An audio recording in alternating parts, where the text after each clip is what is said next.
To Ethiopia, where Prime Minister Abiy Ahmed has announced a, quote, final military operation against the defiant Tigray province in coming days. The federal government has carried out what it calls surgical airstrikes on the Tigray capital of Mekelle and has denied reports of casualties. Ethiopian leaders have so far resisted international pressure for mediation with the Tigray rebel forces. But fallout from the two-week conflict has the potential to destabilize the entire region and has already kicked off a humanitarian crisis. These are the weary faces of a conflict that is spilling out beyond Ethiopia's borders. Aid groups say 25,000 people have now fled to Sudan since fighting broke out. Half of them are children. Some may not see their fathers or husbands again. We came with the clothes on our backs. I don't know where my husband is. I've been looking for him for 5 days. I don't know where he is. I don't know what happened. There was heavy fighting and many people died. After that, they told us to leave, so we fled. Everyone did.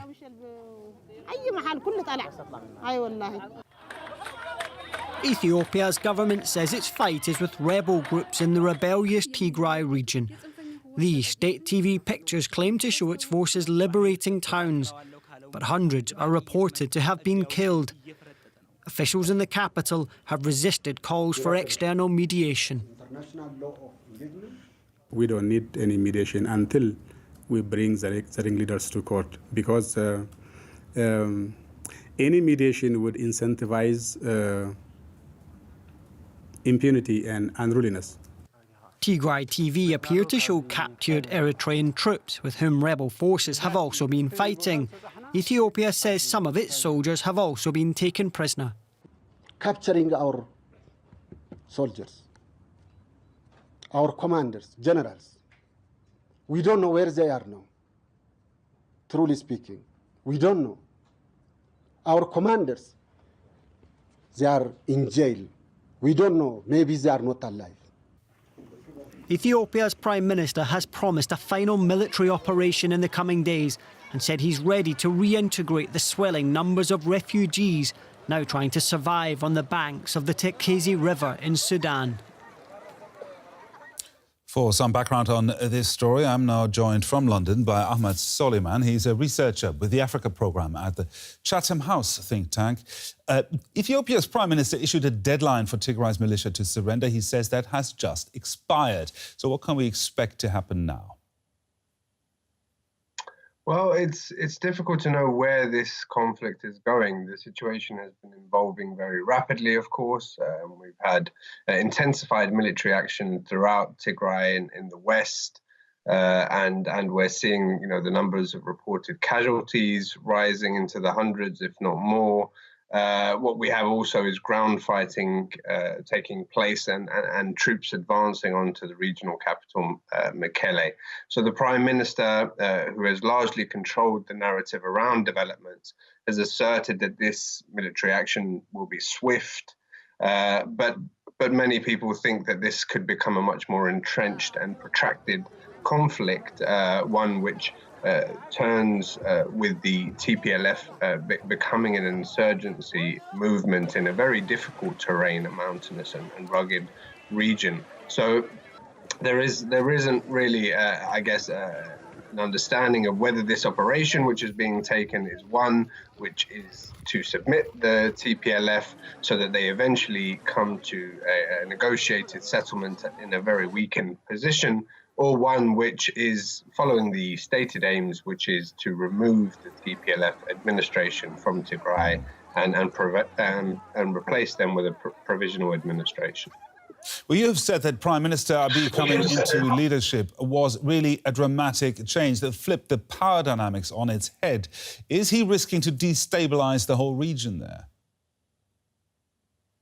Yes, I think that there are wider regional implications and the possibility of protracted conflict we're already seeing could have really terrible effects for the broader Horn of Africa region, for East Africa, an area which has seen cyclical conflict over many decades.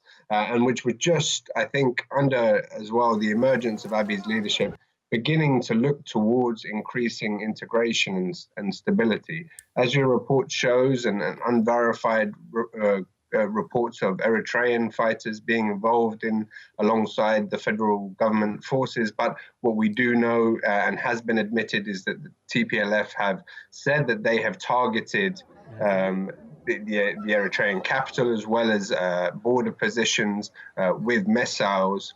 We also know that Sudan, as another neighboring country, has its own very delicate transition with a civilian military administration, and the influx of tens of thousands reported by the UNHCR, up to 25,000 as your report put it, increasing every day, potentially into hundreds of thousands of civilians fleeing the conflict in Sudan, could have an impact on a region which has its own intercommunal tensions and which has been experiencing its own troubles, which could have a broader impact on the Sudanese transition. A brief answer, please. Do you see any solution to this? Any prospects for international mediation, perhaps? And who could do that?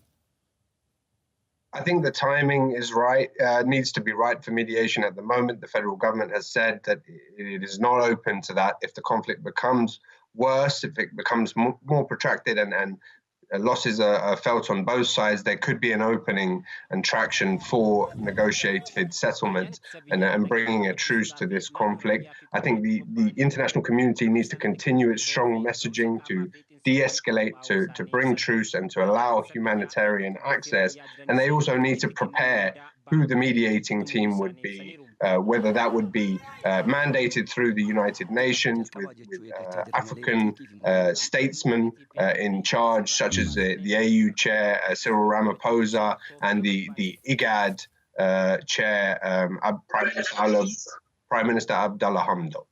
So I think the only way forward for Ethiopia really is through inclusive dialogue and through coming to a negotiated settlement. Ahmad Salamat in London, thank you for this.